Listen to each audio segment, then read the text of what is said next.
"You're my mother," Damon hissed, shaking the court order. Elaine met his eyes. "Not anymore. Not where it counts." He laughed, brittle and desperate.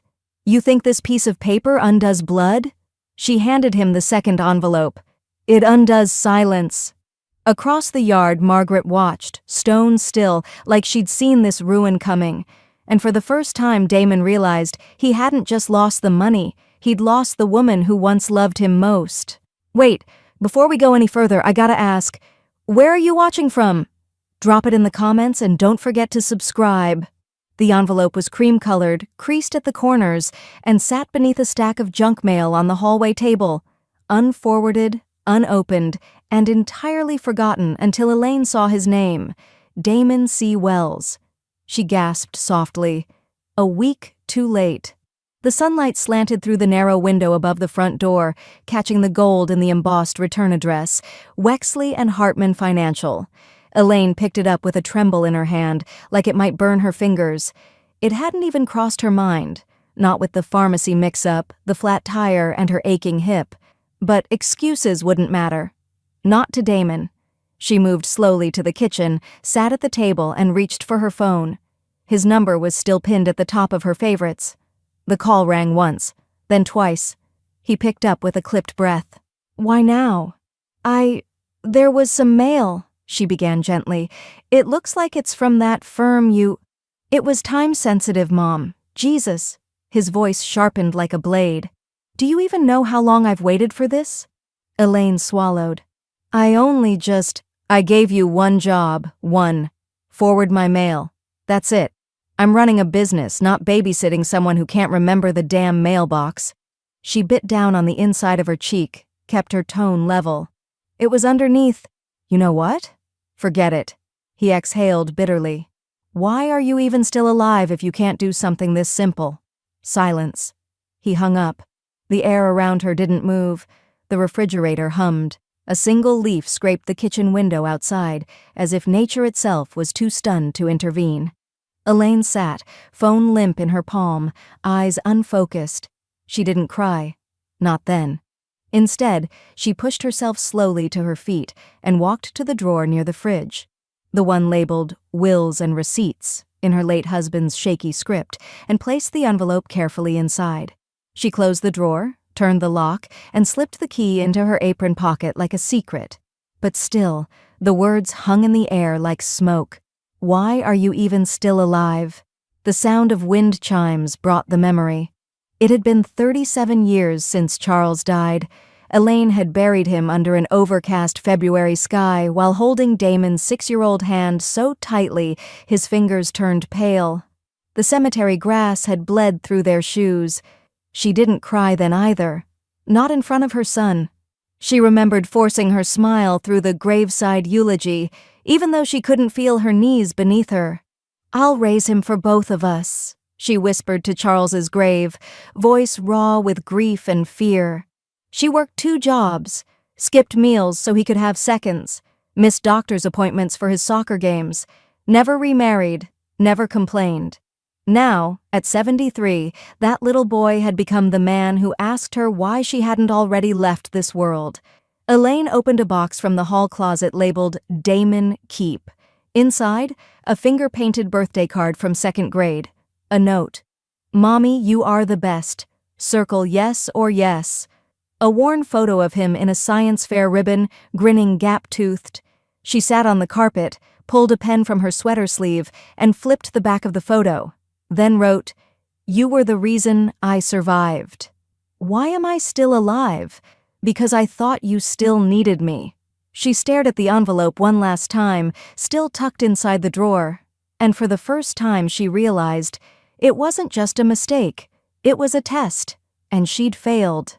She stood, took a breath that rattled through her ribs, and whispered to the empty kitchen, "I won't forget anything else." Then walked upstairs and turned on the shredder. Not for the envelope, for the Mother's Day card he'd mailed last year, with a printed message and no signature. Elaine hadn't left the house since the call. She moved through her days with the quiet detachment of someone who'd been mugged emotionally, still checking for bruises she couldn't see. The refrigerator still hummed. The air still smelled faintly of lavender and pine sol, but everything else had rearranged itself under a single sentence. Why are you even still alive? At 10:12 a.m., she brewed tea she wouldn't drink and sat at the kitchen table, staring across the room like someone waiting for a fire to restart from smoke alone. Her eyes drifted to the cordless phone on the wall. She pressed redial. It rang. Once. Twice. Voicemail. She hung up. No message. Outside, her neighbor Margaret was watering her azaleas, pretending not to glance toward the house. Elaine didn't wave. She couldn't remember the exact moment Damon began to shift, but she could trace the slope. It was somewhere after the wedding. The bride, Samantha, had money, but more than that, she had an air of disinterest that wrapped itself around Damon like a velvet leash. Elaine remembered offering to help with the rehearsal dinner. Samantha had smiled like it was adorable that she thought she was needed. After that, things changed. Birthdays became forgotten voicemails. Christmas came with dry thank you cards, no calls. And Damon? He became someone else. Someone polished, impatient, always reaching for a phone that rang more than he ever did. Elaine sighed and opened the cedar chest at the foot of her bed. Inside, she kept a lifetime curated in scent and softness. Pressed letters, a lock of hair from Damon's first haircut, the ribbon from the hospital wristband that once circled his tiny arm. She pulled out a stack of old drawings, stick figures with huge heads and crooked smiles. One had the words, "Me plus Mom equals team," in blocky, determined letters. She held the paper to her chest and exhaled hard. That little boy was gone. But he had been real. That mattered. The betrayal hurt more because of that sweetness. It wasn't just loss, it was theft. And now, there were debts. She walked back to the kitchen, sat down, and pulled a legal pad from the drawer, drew a line down the center with slow, surgical precision. At the top, she wrote, "What I owe him." What he owes me. On the left, she listed life, meals, rent-free college summers, love, unreturned. On the right, respect, one honest thank you, a call on my birthday, not wishing me dead. She stared at the list for a long time, then added under the second column, everything. She tore off the page and folded it into thirds, tucked it inside her address book under W, for Will. It wasn't legal, not yet, but it was an outline, a mood, a beginning. Her phone vibrated with a notification, some promotion from a drugstore chain. She deleted it, then hovered over Damon's contact. A smiling headshot from 4 years ago still flashed beside his name, back when he still called her Ma. She tapped Edit, deleted the photo, replaced the name with "Do not call until he's human." Saved. As the sun sank low, Elaine returned to the cedar chest for one last item, a newspaper clipping from 1991 when Damon won a citywide math contest. The photo showed him holding a cheap trophy, Elaine beaming beside him. He had written on the back, "For Mom, who makes me smarter than the other kids." She flipped it over again. Under the fading ink, she added in her own hand, "But not kind enough to remember where he came from." Her pen hovered. Then, with steady pressure, she crossed it out. Because kindness, unlike trust, couldn't be demanded. It had to be remembered. Just as she stood to return the clipping, the doorbell rang. A courier envelope on the doorstep. No return address. Her name in tight masculine letters. Inside, a notice of a property evaluation. Damon's business logo stamped at the top. He was having her home appraised, without asking. Elaine didn't flinch. She walked to the kitchen drawer, pulled out the same pen, and wrote a new list. At the top, in sharper handwriting, "How I'll end this nicely." The lemon cake sat untouched on the counter. Elaine had cut a single slice at noon, placed it carefully on her best china, and waited, watching the clock hands do their laps like tired swimmers. By 2:15 p.m., she knew Damon wouldn't show, not even a text. 74 years on Earth, and the day passed without a call from her only child. She wrapped the cake in foil, slid it into the fridge, and poured herself a glass of tap water. Not wine. Not today. the glass sweat in her hand while she stared at the small stack of gift bags she'd arranged by the door, 2 for neighbors, 1 for the mailman, and 1 for Damon. A modest blue bag with navy tissue and a note that read, "You still matter to me." She slipped it into the pantry and closed the door. At dusk, Margaret appeared on the porch, a small Tupperware in hand and something like defiance in her walk. "You didn't think I'd let you eat alone, did you?" Elaine blinked. "I didn't—" "Hush," Margaret said, letting herself in. "I brought beef stew and gossip." They sat at the table beneath the soft glow of the overhead bulb. The silence between spoons was comfortable, not hollow. Elaine looked older in the light. Tired, yes, but tighter around the eyes, like a wound stitching itself closed. Margaret finally leaned back. "He didn't come, huh?" Elaine shook her head. "I stopped counting missed birthdays when my oldest moved to Arizona," Margaret said gently. "But I'll tell you something, they don't get to erase us. They don't get to act like we were a bad dream just because we're not profitable anymore." Elaine didn't reply. She didn't need to. After Margaret left, Elaine walked upstairs to her bedroom, lit only by the amber lamp on her nightstand. She sat down at the small desk tucked into the corner and opened the drawer with her will. Red pen this time, not black. She didn't hesitate. A thick line through Damon Charles Wells as primary heir. Then she scribbled out the alternate beneficiary, one of his shell companies she now recognized from the appraisal document. In the margins, she wrote, "To be amended with alternate nonprofit. No family listed unless otherwise stated," then underlined it. Twice. Her hand didn't shake. Next, she picked up the phone and dialed her lawyer. "Elaine," came the warm voice on the other end. "Happy birthday, dear. I need to come in, Monday morning. There's paperwork I'd like to make legally unforgivable." A pause. Then, "I'll have fresh ink ready." After hanging up, Elaine moved to the small shelf in the hallway where her birthday cards had collected over the years. She opened Damon's from last year, a generic design with pre-printed gold lettering. No note, not even a "Love, Damon." She held it over the shredder and paused, just long enough to say, "Never again."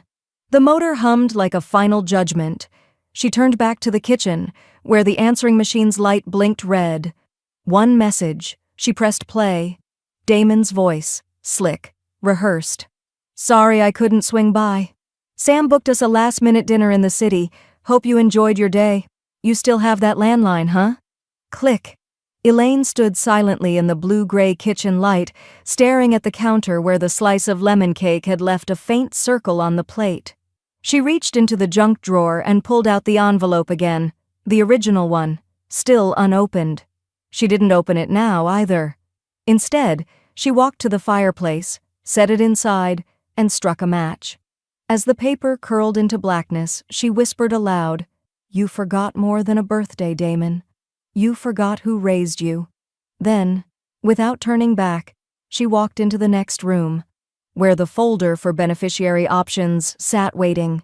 Elaine wore her Sunday coat, not because it was cold, but because it made her feel immovable, sturdy, the same charcoal gray wool she'd worn at Charles's memorial, at Damon's high school graduation, at the bank when she'd co-signed the first loan that launched her son's independent success. Now, it would mark something else entirely. Her lawyer's office smelled faintly of legal pads and burnt coffee. Framed diplomas lined the walls like silent witnesses. Barry, a kind-eyed man with salt and pepper sideburns and a tie that didn't quite match, closed the folder in front of him with gentle finality. "You're sure about this?" Elaine didn't blink. "Absolutely." He slid the documents across the table, thick pages, heavy with consequence. Removing a primary heir isn't just emotional, it's legal shrapnel. Then let's not leave any fragments. She signed in 4 places, initialed twice. With each stroke of the pen, it felt less like betrayal and more like amputation, long overdue. She didn't hesitate. Not once. The ink barely had time to dry before she tapped the final page and asked, "How soon can it be sent?" Barry tilted his head. "Most clients prefer quiet transitions. I can have it electronically stored, password protected. I want it mailed." He raised a brow. Certified, return receipt, and I want it delivered to his office, not his home. He should feel it where it hurts, in front of his staff, the people who think he built himself. Barry smiled, despite himself. All right then, we'll get it notarized and out by tomorrow. Elaine stood. Make sure it's signed in blue ink. I want him to know it was real. Outside, she stepped into the wind and exhaled so slowly it felt like smoke might leave her lungs. She walked 2 blocks to the small post office by the diner and bought a single stamp for something else. The certified documents would go by courier. But this was personal. Back home, Elaine stood at the kitchen table, hands pressed flat against a sheet of letterhead. She scrawled a cover note in deliberate penmanship. To Mr. Damon Wells, please consider this your official termination notice as both heir and son. Inheritance withdrawn. Respect dissolved. EMW. She folded the letter, slipped it into a pale envelope with the certified packet, and sealed it with a damp thumb. Before leaving for the drop-off, Elaine opened the closet and pulled down a shoebox labeled Business Damon. She hadn't touched it in years. Inside were old tax forms, bank documents, and a copy of the first loan Damon ever secured. The cosigner lines stared up at her. Her name, neatly printed.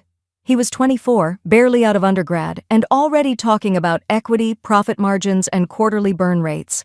But it had been Elaine's credit that gave him his start, her savings that filled the gaps, her silence that let him take all the credit. She remembered the photo from that day, Damon, beaming, holding the check like he'd won the lottery. He didn't mention her in the caption he later posted, just the phrase, "Hard work pays off." Elaine ran her fingers over the signature. Back then, it had felt like love. Now it looked like leverage. She tucked the document back into the box, sealed it with fresh tape, and wrote in thick marker across the lid, "Not mine anymore." At the post office, she handed over the certified envelope with calm hands. "Do you want tracking updates?" the clerk asked. "No," Elaine said, "just confirmation that it landed." That evening, as the sun cast long shadows across her porch, Elaine sat beside Margaret and sipped tea without sugar. "Did you do it?" Margaret asked softly. Elaine nodded once. "He'll get it tomorrow, around 10 a.m., probably between meetings." "Think he'll call?" "I hope not," she said, "because I might answer." They both laughed, short, sharp, satisfied. But later that night, Elaine stood alone in the hallway, staring at the shredder. In her hand was Damon's business card, the last one she had. She didn't shred it. She slid it into a fresh folder labeled Receipts, and whispered aloud, "Time to collect." Elaine clicked print and watched the screenshots glide out, one by one, like receipts from a very old, very personal transaction.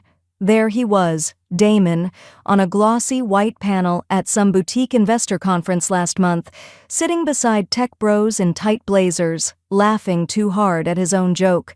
The caption on the event's livestream replay read, "What I've learned about scaling quickly, and what I learned from my parents' mistakes." Elaine didn't need sound to hear the tone. His smirk said enough. Another post, a clipped quote pulled from his bio interview. "You can't let guilt control your decisions. Sometimes family just means history, not destiny." And a tweet from his verified account. Reminder, being born to someone doesn't mean you owe them anything. Get over it. Elaine fed the pages into a manila envelope with steady hands. At the top, she added a handwritten note in perfect cursive, "To the board of the Hartley Integrity Foundation. This is who you almost gave your legacy to. Thank you for letting me correct the record. Sincerely, Elaine M. Wells." She addressed it to the trustee's office and walked it to the mailbox herself. By noon the next day, her phone dinged. An email from the foundation director. Subject, "Your story matters." Elaine opened it slowly, then sat down. They had read everything, every word. They called her actions quiet courage in loud times. And they wanted her to speak. At the fall gala. Not just as a donor, but as the night's opening speaker. Her hands trembled, not from fear, but from a sense of something rebalancing. Across town, Damon's assistant opened the certified envelope at 10:07 a.m. Elaine pictured the moment clearly. The crisp paper, the legal header, the phrasing impossible to misinterpret, termination of beneficiary rights, effective immediately, witnessed and notarized. Elaine was in her garden when the call came. She saw the name flash across the screen, Damon Mobile, and stood still. The peonies didn't care. The breeze moved on. She watched it ring. 4 times. 5. Voicemail. He didn't leave one. She walked inside, rinsed her hands in cold water, and returned to the kitchen counter. The phone buzzed again. Another call from him. No voicemail. This time, she pressed the red button. Decline. She opened her contacts list, scrolled, tapped his name, then hit delete contact. A small digital confirmation blinked on the screen. Are you sure? Elaine didn't hesitate. Yes. Outside, the wind changed direction, and with it, something inside her finally stopped circling. She pulled open the drawer labeled Receipts and tucked away the phone bill with the deleted log beside Damon's old business card. She didn't need to keep it for court. She just needed the memory of the moment she didn't answer. Later that evening, a new email arrived from the foundation. Attached, a draft of the gala program. Speaker 1, Elaine Wells. Truth is also an inheritance. Beneath it, a personal note from the trustee. Your courage spoke volumes before you ever stepped on stage. Let's make sure others hear it. Elaine smiled softly, then turned off her lamp. But she didn't sleep. Not out of worry, out of clarity. At 2:12 a.m., another call buzzed her phone. Blocked number. She didn't pick up, but this time she saved the call log and whispered to the dark, "Try me again, Damon." The world's listening now. The knock didn't come like a question. It landed like a verdict. Elaine had just set the kettle on when the front door rattled from the second slam. She moved slowly, carefully, the bones in her knees cracking like old floorboards beneath her. Through the peephole, Damon, jaw tight, eyes wired, suit too crisp for a man showing up uninvited. She opened the door just wide enough to block his entry. "You can't be serious," he snapped, holding up the torn-open certified envelope. This little stunt?" Elaine kept her face level. "It's not a stunt. It's notarized." "You think this holds up? I will contest it. There's precedent. Emotional duress, cognitive decline, elder manipulation. Pick your poison. That foundation conned you." Her grip tightened on the doorknob. "You're on my porch, Damon," she said coolly, "and I didn't invite you." Damon scoffed. "Unbelievable. You think you're some symbol now? People saw the gala post. You think a little speech makes you bulletproof?" She stepped out, closed the screen door behind her, and let her eyes settle on him with the same stillness she used to summon during his tantrums as a boy. "You always thought being louder meant being right," she said. "But I taught you better." He rolled his eyes. "Here we go." "No," she said sharply. "Here I go." She walked back inside, retrieved a second envelope from the kitchen drawer, the duplicate Barry had prepared, and returned to the threshold. She extended it without ceremony. "This one's for your records," she said, "in case your lawyer wants a fresh paper trail." Damon didn't take it at first, just stared at it like it might detonate. She waited. Finally, with a slow, mocking chuckle, he snatched the envelope. "You're bluffing," he muttered. "You always threaten, but you never follow through." Elaine's face didn't move. "I used to hope you'd turn back into someone worth saving. That's over." Across the lawn, Margaret stood by her hydrangeas, watching quietly. She didn't wave. She didn't interfere. But she did give a slow, subtle nod, like a silent amen at the end of a sermon. Damon noticed. "Oh, good," he said loudly, eyes flicking to Margaret. "We've got an audience." Elaine held his gaze. "Don't worry, you've always played best to a crowd." He stepped back, still laughing like this was theater, and he the misunderstood lead. "I'll give it a week," he said. "You'll change your mind." Elaine folded her arms. "I don't do that anymore." He turned, walked down the steps, and slammed the gate behind him with enough force to jar the wind chime into panicked song. Elaine stood motionless until the sound faded. Then she stepped back inside and locked the door. Deadbolt, chain, habit. At the table, the kettle whistled. She poured the water slowly over her tea bag and let it steep, watching the brown swirl spread like ink in water. No tremor in her hand, no guilt in her chest, just clarity. But something itched at the back of her mind. An old memory. Damon, age 12, sitting at the dinner table, bragging that he'd convinced a teacher to raise his grade by talking smart and smiling hard. He'd been so proud. She'd corrected him then. "There's a difference," she'd said, "between confidence and cruelty." She took her tea to the living room and added that memory to the list in her head, not as nostalgia, but as evidence. When she opened her notebook marked estate revision notes, she underlined a phrase she'd added earlier that week: "No appeals, no back doors, no names reinstated," then wrote one more line beneath it: "Even if he cries." The doorbell rang again. She didn't move, just sat, sipped, and listened as the second knock faded into the past. Elaine found the envelope on Tuesday morning. It wasn't from Damon. It was from a credit union she'd never heard of, Delbrook Lending, and it didn't look like junk mail. Pale gray with a watermark seal, her name printed neatly in block font across the front. Inside, a loan statement, large balance, secured against anticipated estate disbursement.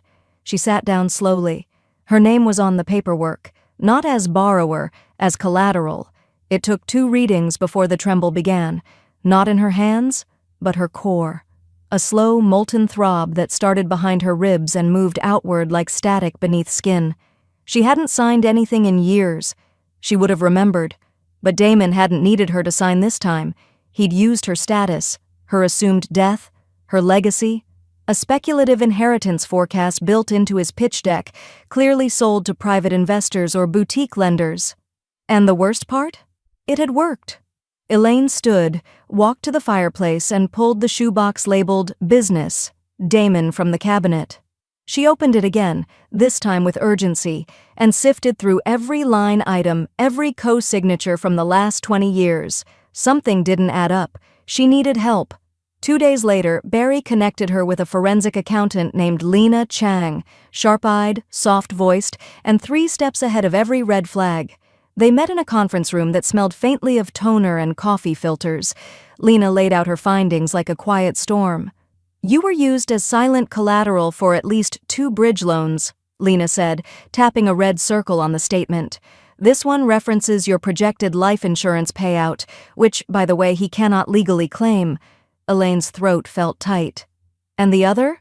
"An asset-backed line of credit. He listed you as benefactor in full standing. These documents are clever, not forged exactly, but deliberately vague." Elaine blinked once. "So, he's betting on me dying?" Lena didn't respond, just pushed over a legal pad. "We'll start untangling. It'll take a few filings, and a war chest of patience." Elaine picked up the pen. "No more patience," she said. She signed the authorization to begin. Back at home, she sat at her desk in the fading afternoon light and pulled out her estate revision notes. She added a new tab, Debt Protections. Underneath, remove any implied guarantees, revoke all dormant cosigns, block name from third-party disclosures, audit all estate-forwarded projections.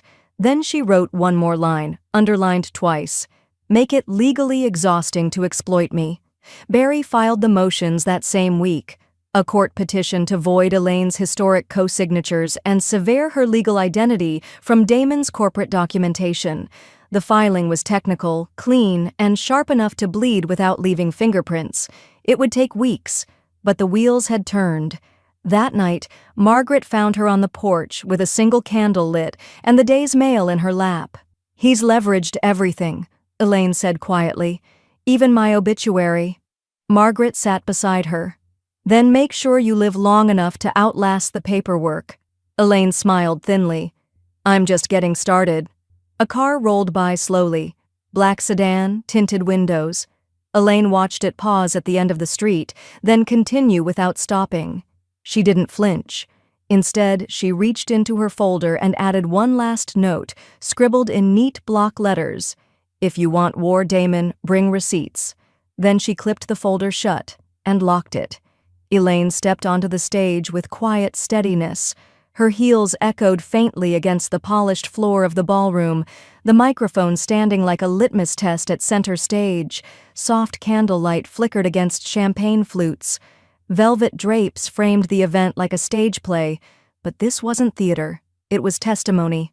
Dozens of tables, hundreds of eyes, and behind her, projected in delicate serif font, the screen read, "Elaine Wells. Truth is also an inheritance." She took a breath, not to calm herself, but to take up space. "My name," she began, voice smooth but flint-edged, "is Elaine. I'm 74 years old, and until recently I believed I would die quietly.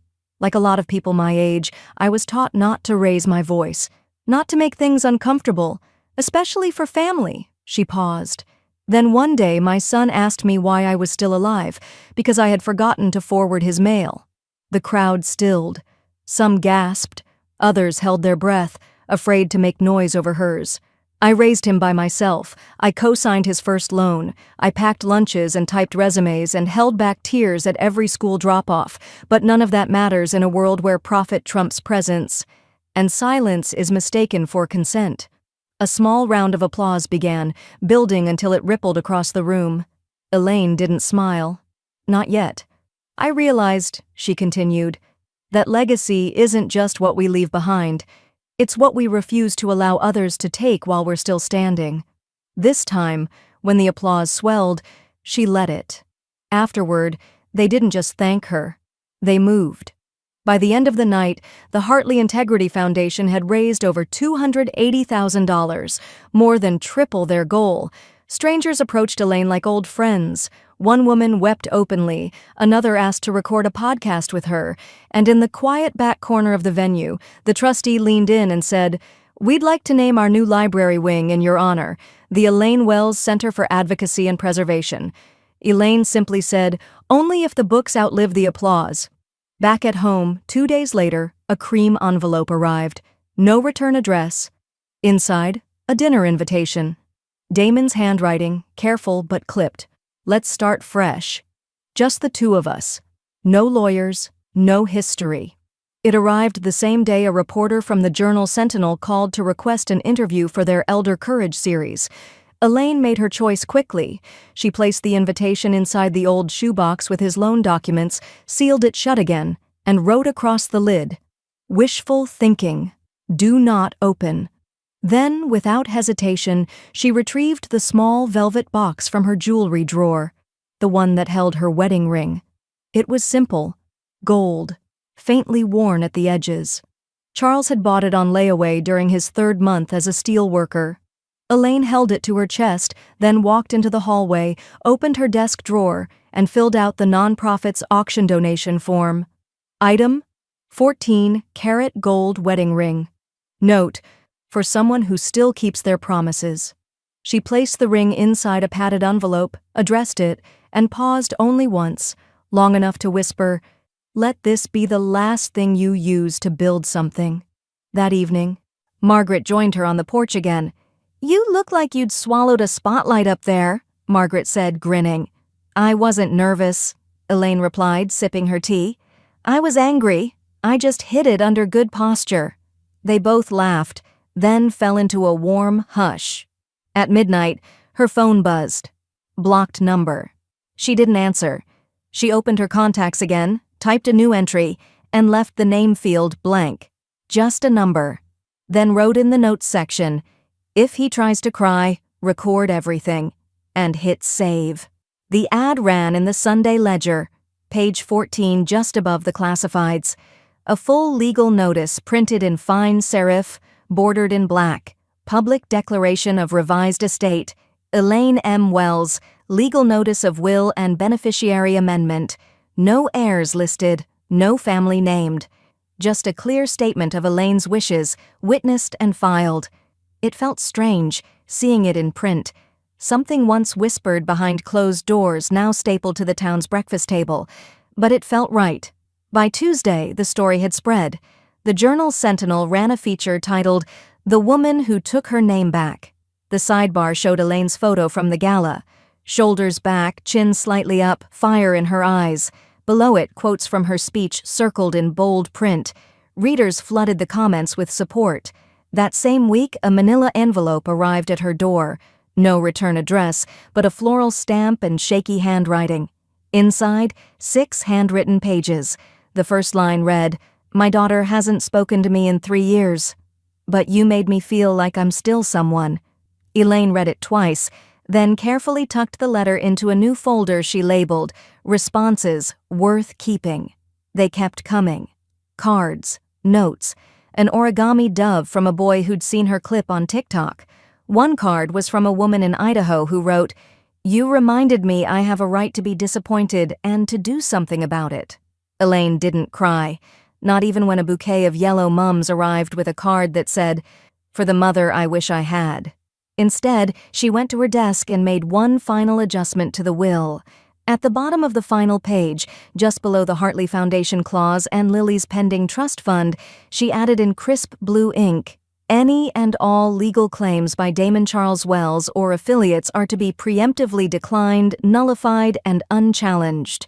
Permanent status irrevocable." She signed it, then drew a single line beneath her signature, not a flourish, a boundary. That morning the air smelled like mint and soil. Margaret's azaleas had finally bloomed. The two women walked the edge of Elaine's garden in soft silence, gloved hands brushing weeds and gently separating stubborn roots from new sprouts. "Papers got you in again," Margaret said, thumbing a folded copy from her coat pocket. "You and some state senator, but I only recognized one woman worth reading." Elaine chuckled softly. "You're just glad the library wing has a better name than the mayor's dog park." Margaret knelt near the rosebush, careful not to crush the mint. "I meant it when I said they don't get to erase us." Elaine nodded. "You've always said it like you knew." Margaret stood and wiped her hands on her jeans. "That's because my son did it too. He called it cutting emotional liabilities, said I was too much history, not enough future." Elaine paused, trowel in hand. "I didn't know. Not many do. That's why I wanted you to be louder than I could be." Margaret looked at her. "And you were." They finished the garden in comfortable quiet. Lavender, basil, and thick stems of tomato plants brushed their shins. As Elaine packed up her tools, she glanced across the lawn to where the mailbox sat, still sturdy, still hers. Inside, a new letter waited. This one bore a government seal. Elaine opened it right there on the grass. A court date, filed by Damon. She stared at the summons for a long time, then folded it in half and slid it into her receipts folder without a word. She didn't flinch, but she did whisper, "Let's see if he brings a lawyer. Or a mirror." Elaine wore navy. No pearls, no makeup. Just clean lines and quiet spine. The courthouse was cold, echoing with heel clicks and bailiff murmurs. But the moment she entered, it stilled. Not dramatically, just enough to shift weight in the room. Barry walked beside her, leather folio in hand, nodding toward the bench like a pilot before takeoff. Damon sat across the aisle in a tailored suit that fit too tightly at the neck. His jaw flexed when Elaine entered. She didn't look away. The judge called the case. The state seal behind her looked polished, freshly dusted, like dignity could be bought by presentation.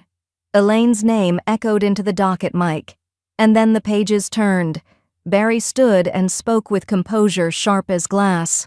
"Your Honor, we present Exhibit Set A, communication records and estate filings documenting Ms. Wells's express and repeated intent to revoke beneficiary rights from the plaintiff." He moved efficiently. "No theatrics, just precision. Exhibit B, loan documentation submitted by the plaintiff listing speculative inheritance as asset collateral, and C, D, and E, affidavits from notaries, trustees, and the nonprofit confirming Ms. Wells's direct authorization of all revisions." Then the anchor dropped. Exhibit F, a timeline of forged drafts sent by the plaintiff to third-party investors, documents misrepresenting Ms. Wells's financial alignment as ongoing and unconditional. The room tightened. Damon shifted in his chair. His attorney whispered, "Too late." The judge raised an eyebrow. "Mr. Wells, did you submit any financial claims regarding this inheritance while knowingly removed as beneficiary?" I didn't know she'd made it official, Damon said, voice cracking like dry wood. We were still talking. There was ambiguity. Barry interjected. No ambiguity exists in legal removal, notarized and mailed certified, signed and dated prior to the contested documents. The judge leaned forward. So your defense is ignorance? Damon looked down. I was under pressure. Investors. She cut him off. Pressure doesn't equal permission. A silence descended, deeper than stillness. A kind of reckoning. From the gallery, a man in a dark gray suit, one of Damon's partners, Elaine recognized, stood abruptly and left without a word. Another followed. No drama, just abandonment. The air smelled like scorched paper. Elaine sat still, hands folded in her lap. Not smug, just steady. The court adjourned with clear orders, all forged documents to be reviewed by financial fraud investigators, Elaine's will upheld as final, and damages potentially pending. The gavel fell like punctuation. Outside in the corridor, she walked slowly, not because she was tired, but because she had nowhere to rush. Damon caught up to her near the elevators, breathless. "Mom, wait!" She turned, just enough. He hesitated, rubbing the back of his neck, the way he used to as a child when caught lying. "I didn't think you'd take it this far," he said. Elaine held his gaze. "I didn't think you'd make me."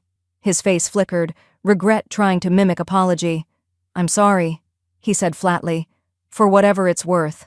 She nodded once, not kindly, not cruelly. "You'll learn from loss," she said. "Like I did." Then the elevator doors opened. She stepped inside. As they closed, she looked at him one final time. Not with hatred, just history. Back at home, she took off her coat, unpinned her hair, and walked to the drawer marked Receipts. She added the court order. Next to it, she slipped in Damon's apology, scribbled hastily on the back of his business card, and slid into her hand before she left the courthouse. She didn't read it again. She just whispered to the drawer, "Let the next thing you try come with consequences." The porch light flicked on automatically as dusk crept in, and from her kitchen window, Elaine noticed a shadow move near the side gate. Not Damon, someone smaller, holding a backpack. The text came at 2:07 a.m., not from a number she recognized, but the message was unmistakably Damon. "Can we just talk? One more time? Not about money, about us." Elaine read it in bed beneath the soft pulse of her bedside lamp. She didn't reply, just set the phone down on the quilt and stared at the ceiling fan slowly spinning shadows across the walls. The manipulation had shifted. It wasn't threats now. It was appeals, sentimental rewrites, selective memory dressed up as remorse. 3 days later came a voicemail. "I miss when you used to send me your old soup recipes. Remember those winters when you'd sneak extra bread into my coat pocket? You always knew what I needed before I did." He paused before adding, "I'm sorry you had to go through court. That wasn't me. I wasn't myself." Elaine let the message expire untouched. She didn't delete it. She archived it, because she needed to remember. Damon only reached for warmth after he burned something down. The following morning, she stood in the garage beside Margaret, both women in old sweatshirts, surrounded by cardboard and the dust of decades. Elaine lifted an old shoebox labeled Vacations and handed it to her. "Keep or toss?" Margaret asked. Elaine peeled off the lid. Inside, a stack of faded photos from Myrtle Beach, one with Charles holding Damon on his shoulders, both laughing. The corner of the photo was curled, as if time had tugged it inward. "Toss," Elaine said after a pause. "I remember enough." They boxed up more memories. Some she donated to the community center, some she shredded, some just disappeared without announcement, buried in a burn pile with broken batteries and old tax returns. Later that night, Elaine sat at her desk and pulled out a crisp sheet of cream stationery. She began to write, "Dear Damon, I don't know what kind of apology you think I need. I don't know if you're even sorry, or if you just miss control. But I do know this. Your absence taught me to listen to myself louder than I listened to you, and I am listening now. To the silence, to the garden, to the pages of the book I'm writing without you in it. Goodbye does not always come with a slammed door. Sometimes it comes in lowercase with steady hands. She folded the letter slowly and placed it in an envelope, then wrote on the front, "Unsent," and filed it under a new drawer. Lessons. The next morning was overcast and mild, the kind of day Elaine always saved for visiting Charles. She walked the winding cemetery path with a scarf tied around her neck, carrying a single daffodil from the garden. His headstone was simple, weather-worn, solid. She sat on the bench beside it and said softly, "Did we raise him wrong? Or did the world finish what we tried to soften?" No reply came, but the wind picked up, gentle but firm, tugging at her coat sleeve like a nudge. She laid the daffodil at the base of the stone and stood. When she returned home, a brochure waited in the mailbox. Wisconsin Elder Leadership Collaborative, accepting nominations for Peer Advisory Council inside, was a handwritten note from the foundation trustee. "You already lead by example. Now let others learn from it." Elaine didn't hesitate. She filled out the nomination card and sealed the envelope. That evening, a young reporter from the Journal-Sentinel emailed to ask for a follow-up. "You've become something of a symbol, Ms. Wells. Any advice for others going through something similar?" She typed back, "Don't wait for someone to give you your voice back. Take it." As she hit send, a knock came at the back door. Not the front, not formal, software careful. Elaine stood, heart steady, and opened it. A teenage girl stood there, hair windblown, eyes wide with hesitation. I'm Lily," she said. "My mom said, you might let me stay?" Elaine didn't answer right away. She just stepped aside and said, "Only if you hang your coat and earn your room." Lily didn't have much, just a duffel bag, a chipped phone, and a folded note from her mother that smelled faintly of smoke and peppermint gum. Elaine read it in the porch light, nodding once when she finished. No explanations, just a line scribbled near the bottom. "She listens better than she lets on. Please try." Elaine opened the door wide enough for Lily to step through. "Shoes stay by the mat," she said, "and I don't chase after anyone. If you stay, you stay." Lily nodded, eyes flicking to the corner of the room like she was still preparing for a fight. They didn't talk much that first night. Elaine set a fresh towel on the guest bed, placed an old quilt over the sheets, and left a ceramic lamp on dim. She didn't ask what Lily had run from. The girl didn't volunteer. But by morning, the girl's shoes were still by the mat, and her duffel was unzipped. At breakfast, Elaine laid out toast, boiled eggs, and black coffee. Lily took one piece of toast and buttered it with the caution of someone unsure whether food came with strings. After a few minutes, Elaine spoke. "One rule." Lily looked up. "Respect the space," Elaine said. "That includes yourself." The girl nodded slowly. From then on, things happened gradually. Not like a movie montage, more like compost turning to soil. Elaine taught Lily how to garden, where to place mint so it wouldn't choke the basil, how to plant tomatoes deep, how to prune the rose bush before it turned wild. The girl didn't talk much, but her hands were strong and her eyes always followed instructions. Then came the kitchen, onion chopping, soup simmering, flour properly leveled. Lily ruined the first batch of cornbread and nearly burned the second. But by the third, she had figured out the oven's sweet spot and smiled just once when Elaine said, "That'll do." In the evenings, Elaine began showing her how to log expenses, catalog utilities, and sort paper records by year and relevance. "You keep track of your life," she told Lily, "because no one else will." One rainy Sunday, while Elaine was out picking up flour from the co-op, Lily found the photo album. She didn't mean to snoop. It was on the coffee table under a copy of Better Homes and Gardens. She opened it idly. On the third page was a photo of Damon, maybe 10, clutching a science fair ribbon, his cheeks smudged with what looked like frosting. Elaine stood behind him, arms around his shoulders. Both of them were laughing so hard it looked mid-breathless. Lily didn't mean to cry, but she did. When Elaine returned and found her there, red-eyed, the album open to page 5, she didn't scold. She just sat beside her and flipped the page. That was Charles. Elaine said, tapping a photo of a man with a wide smile and oil-stained hands. He used to carry Damon on his shoulders until he said he was too grown for it. By then, Charles was already sick. Lily wiped her face with her sleeve. He looks kind? He was. Elaine didn't say more, didn't need to. By the end of the second week, Lily had started keeping her shoes by the door, folding her laundry without being asked, and writing down recipes in a spiral notebook she found in Elaine's junk drawer. They didn't share secrets, not out loud, but something else passed between them in the quiet, a trust without language, a tether neither had planned. Elaine still kept her boundaries. She didn't unlock her receipts drawer, didn't read Damon's messages even when they came from new numbers. She let them pile up like dead leaves. One afternoon, Lily placed a sticky note on the fridge. "Don't forget to drink water, and yell at me if I leave dishes in the sink." Elaine smiled for the first time in days. That evening, Margaret dropped by with soup and gossip, and Lily opened the door before Elaine could reach it.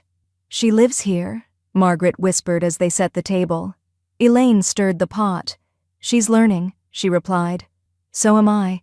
Later that night, a soft thump came from the porch. A package, no return address. Elaine picked it up, opened the cardboard flap, and stared. Inside, a USB drive, labeled Family Archive, from Charles. She hadn't seen it in 20 years. She looked up slowly, as if sensing someone watching through time, then whispered, "Let's see what you left behind." Elaine didn't open the USB drive right away. Something in her gut said, "Not yet." Instead, she brewed a cup of green tea, double-checked the locks, and settled into her desk chair to skim the week's mail. Lily was already asleep, her door cracked, the quiet rustle of pages turning in bed just audible. Elaine had just started on a utilities envelope when her phone lit up. A message. From Lily. "You need to see this." Now Elaine grabbed her glasses and walked into the hallway where Lily stood barefoot, pale and shaking, holding her phone like it was radioactive. "He's trying to run," Lily whispered. Elaine took the phone. A screenshot showed a bank notification, time-stamped 30 minutes earlier. It wasn't Lily's account. It was her mother's, the one Damon had helped set up for emergencies. The transaction? A wire transfer, 6 figures, converted into crypto. Destination, untraceable. Below that, another message, this one from a shared friend of Lily's mother. "Damon's been talking about Belize. Said he's done playing defense." Elaine's breath froze in her chest. No trial, no settlement, no admission, just escape. Within minutes, Barry was on speaker. "I'll prep the motion. If we get a judge's signature before noon tomorrow, we can freeze domestic accounts. International transfers, that's murkier. But we flag his passport. It slows him down." Elaine stood over her file cabinet like a general surveying the battlefield. "Then we move tonight. You have my full authorization." By 2 a.m., the emergency filing had been drafted, the notary was en route, and Elaine was digging through every receipt, contract, and affidavit she'd saved. The coffee in her mug had gone cold, but her pulse hadn't. At 5:46 a.m., Barry texted, "Judge signed. It's done. You got him boxed." Elaine exhaled, not with relief, but with the weight of righteous fatigue. She printed a copy of the court order on heavy linen paper and slid it into a navy envelope, the kind usually reserved for wedding invitations. She addressed it by hand, "Damon Charles Wells, temporary stay order, personal service requested," then walked it herself to the mailbox, coat over pajamas, hair wind-kicked, eyes sharp. Let him open it without warning. Let it burn the way her silence used to. Later that afternoon, while Lily was sorting seeds in the kitchen, her phone buzzed. She didn't flinch this time, just looked down, read the message, held the screen up to Elaine. "Damon, I don't blame you.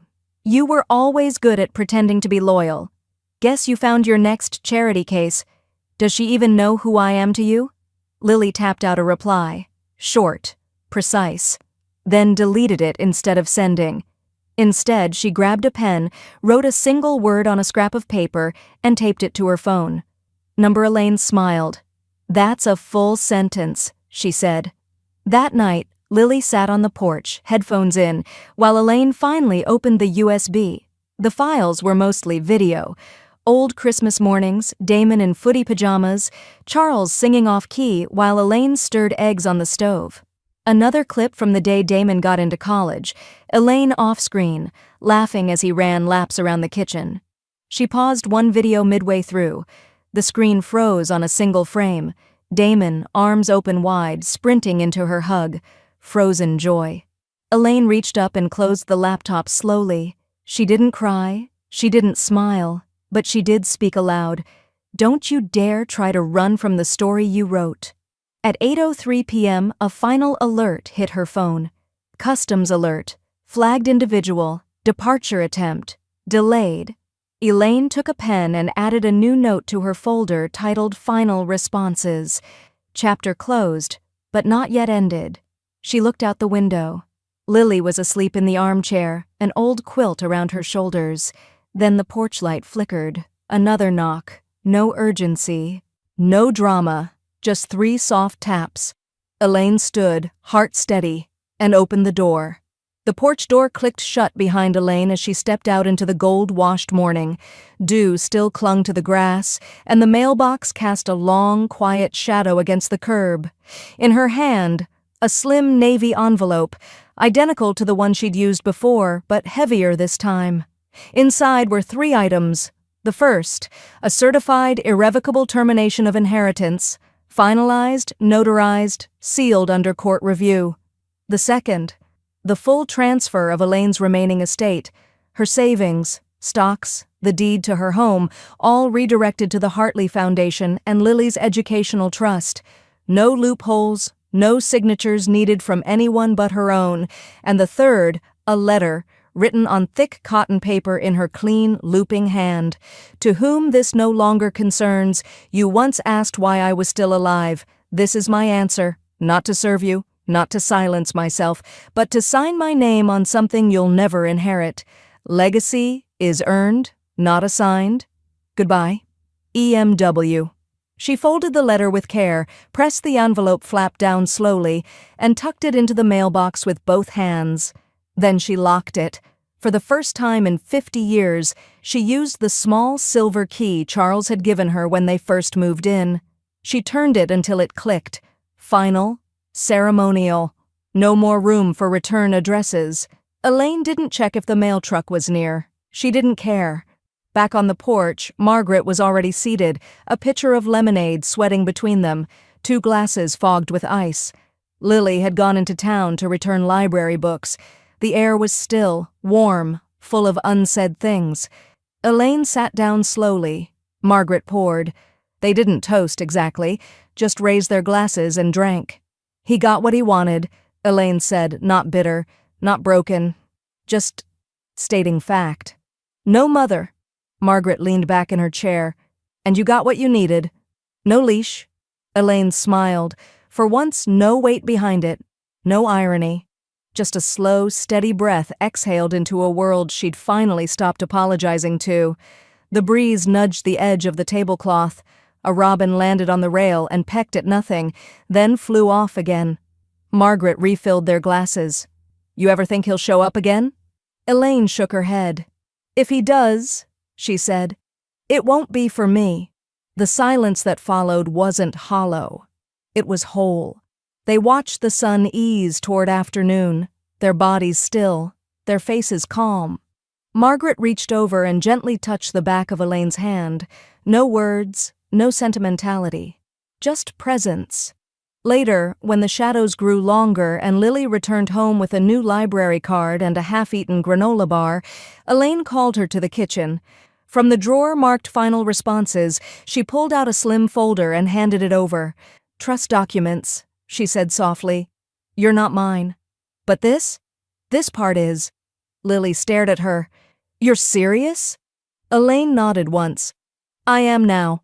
Lily didn't cry, but her voice cracked as she whispered, Thank you.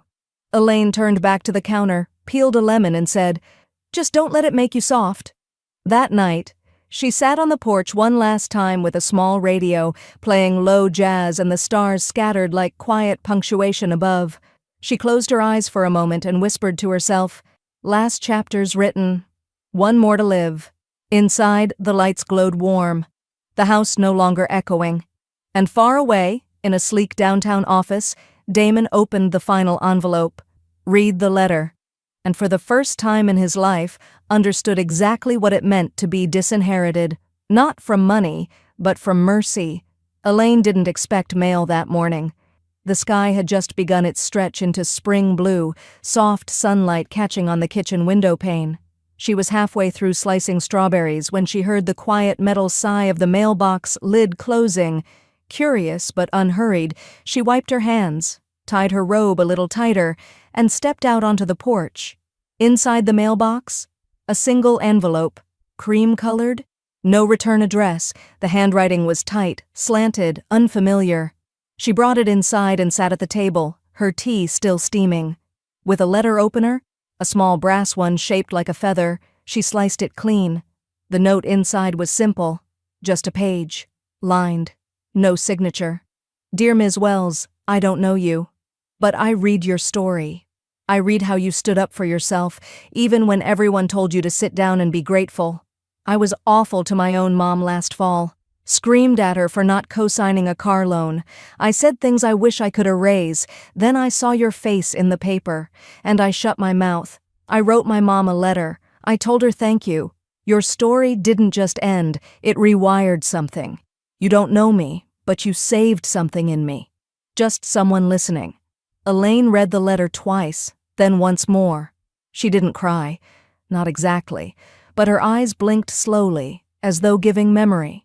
Time to register this new kind of ache, a soft one that didn't hollow, one that filled.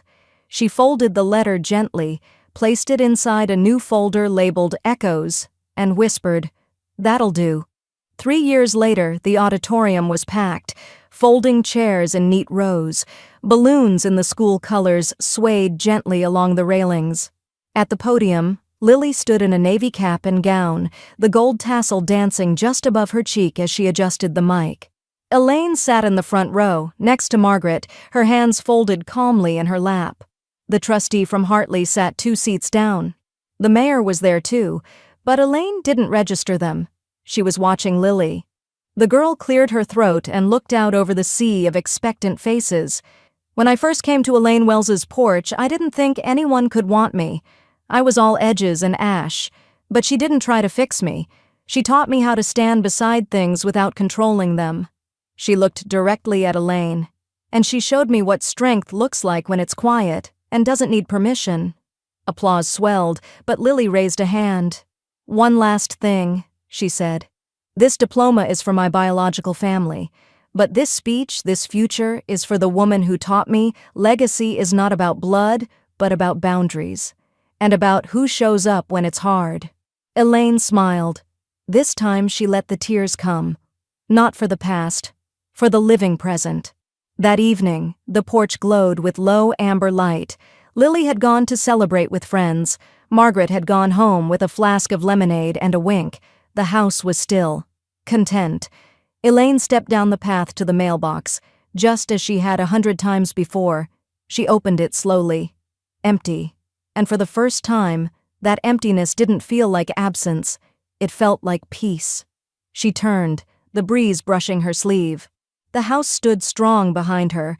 Warm lights, 1 bedroom made, 1 life rebuilt. As she walked back, each step sounded like punctuation at the end of a sentence she was proud to have written. She didn't look over her shoulder, didn't check the sky, just climbed the steps, turned the knob, and let the door fall shut behind her with the quiet grace of a chapter closing. Then, from inside, the sound of a kettle whistling. A sign. She was not waiting anymore. She was living. And that was the real inheritance.